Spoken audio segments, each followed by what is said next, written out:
दोस्तों आए दिन आजकल किसी ना किसी कारण से एसबीआई के अकाउंट से पैसे कटते रहते हैं। ऐसे बहुत सारे मैसेज और कंप्लेंट मेरे पास आते हैं कि सर इस कारण से मेरे अकाउंट से पैसा कट गया, मैं तो जानता ही नहीं हूँ क्यों कट गया, पता ही नहीं चल रहा है। अगर आप भी इन्हीं सब समस्याओं से परेशान हैं, बिना किसी कारणवश से आपके एसबीआई के अकाउंट से पैसे कट जाते हैं, तो दोस्तों आप बिल्कुल सही जगह आए हैं। अगर चैनल पर नए हैं तो चैनल को सब्सक्राइब कर लीजिएगा और बेल आइकन को ऑन कर लीजिएगा ताकि आपको ऐसे नए वीडियो का नोटिफिकेशन समय समय पर मिलता रहे। दोस्तों कई बार ऐसा क्या होता है कि जब हम एसबीआई में अकाउंट ओपन करते हैं तो अकाउंट ओपन करते के समय हमें एक दो तीन फॉर्म भराया जाता है, जैसे प्रधानमंत्री बीमा योजना, जीवन ज्योति बीमा योजना या एसबीआई का पाई यानी कि पर्सनल एक्सीडेंटल बीमा होता है, वो हम भर के देते हैं। तो कई बार ऐसा होता है कि उसी बीमे के साथ साथ हमारा रिन्यूअल फॉर्म भी ऑटोमेटिक टिक हो जाता है, तो वही पैसा हमें कटता है तो पता नहीं चलता है। और आपके अकाउंट से 100, 200, 500, 1000 रुपये कटे हैं तो इसका मतलब समझिएगा कि आपके एसबीआई अकाउंट जो पैसा कटा है वो पाई इंश्योरेंस का है। दोस्तों एक बार फिर से रिपीट करना चाहता हूँ, आपके अकाउंट से अगर 100 रुपया, 200 रुपया, 500 रुपया या 1000 रुपये कटे हैं तो इसका मतलब कि एसबीआई ने आपके अकाउंट से पाई यानी कि पर्सनल एक्सीडेंटल बीमा का इंश्योरेंस किया है, वो पैसा कटा है, या फिर रिन्यूअल होगा तो वो पैसा कटा होगा। दोस्तों अगर आपके अकाउंट से 12 रुपया या 230 रुपया या 242 रुपया कटा है तो इसका मतलब ये कि 12 रुपया में आपको प्रधानमंत्री द्वारा एक्सीडेंटल बीमा दिया गया है जो 2 लाख तक का होता है। 230 रुपये में लाइफ कवर मिलता है 2 लाख रुपये तक का, ये पर ईयर का प्लान होता है। और अगर 242 रुपये कटे हैं यानी कि आपके पास दोनों बीमा लिया गया है, एक्सीडेंटल बीमा भी दिया गया है और जीवन ज्योति बीमा भी दिया गया है, इसी वजह से आपका वो 242 रुपये कटा है।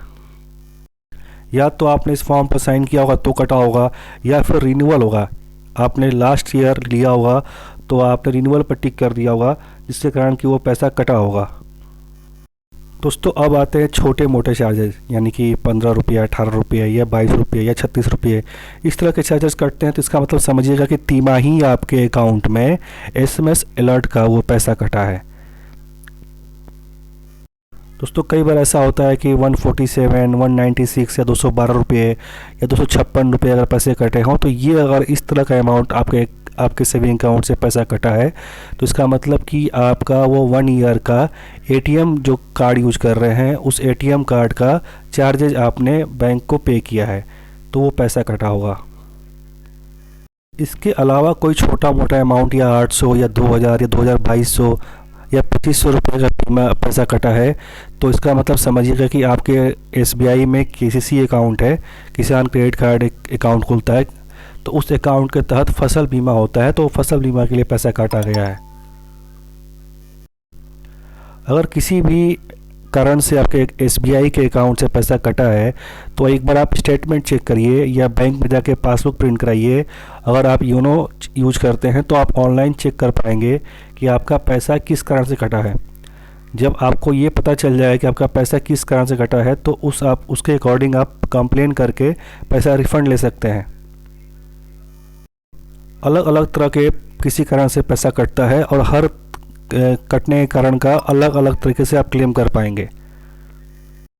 तो किसी कारण से अगर आपके अकाउंट से पैसा कट गया है तो आप मुझे व्हाट्सएप पर अपना पूरी समस्या और किस कारण से पैसा कटा है तो मैं आपका पैसे रिफ़ंड करने का प्रोसेस बता दूंगा, आपका पैसा रिफ़ंड हो जाएगा। किसी भी कारण से आपके अकाउंट में पैसा कटा और आप रिफ़ंड चाहते हैं तो रिफ़ंड का सिंपल सा प्रोसेस यही है दोस्तों कि आपको ब्रांच मैनेजर के साथ कंप्लेन करना होगा। कंप्लेन मौखिक रूप से नहीं करना होगा, आपको रिटर्न में देना होगा। इन फ्यूचर उस पर कोई कार्रवाई नहीं होती है तो आप बैंक के खिलाफ़ एक्शन ले सकते हैं। तो कुछ भी आप अगर बैंक में कंप्लेन करते हैं तो आप रिटर्न में दीजिएगा और देने के बाद एक रिसिप्ट की कॉपी अपने पास रखिएगा। दोस्तों कई बार ऐसा होता है कि किसी के सेविंग अकाउंट से 10,502 रुपये कट जाते हैं, 10,500 रुपये कट जाते हैं, तो इसका मतलब समझिएगा कि आपके सेविंग अकाउंट से एसबीआई ने आरोग्य प्रीमियम प्लस नाम की एक उनकी हेल्थ पॉलिसी होती है, उसके तहत ये पैसा काटा हुआ है। या तो आपने लास्ट ईयर लिया होगा या रिन्यूअल होगा। अगर आप इस पॉलिसी को बंद करना चाहते हैं तो कटने के 30 दिन के अंदर अंदर ही कंप्लेन करके इस पॉलिसी को बंद करा सकते हैं और जो पूरा पैसा कटा है आपको रिफ़ंड मिल जाएगा। तो दोस्तों ट्राई यही करिएगा कि जब भी इतना बड़ा अमाउंट 10,502 रुपया या 10,500 रुपया इस तरह कोई अमाउंट आपके खाते से डेबिट होता है, तो डेबिट होने के 30 दिन के अंदर अंदर ही कंप्लेन करके रिफ़ंड का प्रोसेस कर लीजिएगा। तो आपका पैसा 45 डेज के अंदर आपके खाते में आ जाएगा। अगर आप डिले करते हैं, 30 दिन के बाद ये कंप्लेन करते हैं, तो चांसेस बहुत कम है कि आपके पैसे मिलेंगे। दोस्तों कई बार ऐसा होता है कि एसबीआई में आप लोन कराने गए हैं तो भी आपको बीमे के रूप में वो पैसा काट लिया जाता है, तो लोन कराने के बाद भी आप कंप्लेन करके पैसा रिफ़ंड ले सकते हैं। दोस्तों क्रॉस सेलिंग का इतना प्रेशर है एसबीआई में कि बेचारे बैंक एम्प्लॉय भी क्या करें। उनके पास जीआई का, लाइफ इंश्योरेंस का 50 तरह के टारगेट होते हैं, जिसकी वजह से बैंक एम्प्लॉय अपने कस्टमर को पिच करता है या चाहता है कि वो एक्स्ट्रा प्रोडक्ट ले जिससे बैंक का रेवेन्यू बढ़े। दोस्तों ये सब प्रेशर के कारण ही बैंक एम्प्लॉय किसी कस्टमर को एक्स्ट्रा प्रोडक्ट पिच करते हैं या एक्स्ट्रा मतलब पॉलिसी लेने के लिए बोलते हैं। दोस्तों वीडियो कैसा लगा कमेंट में बताइएगा। आज के लिए इतना ही, फिर मुलाकात होगी आपसे नेक्स्ट वीडियो में। जय हिंद।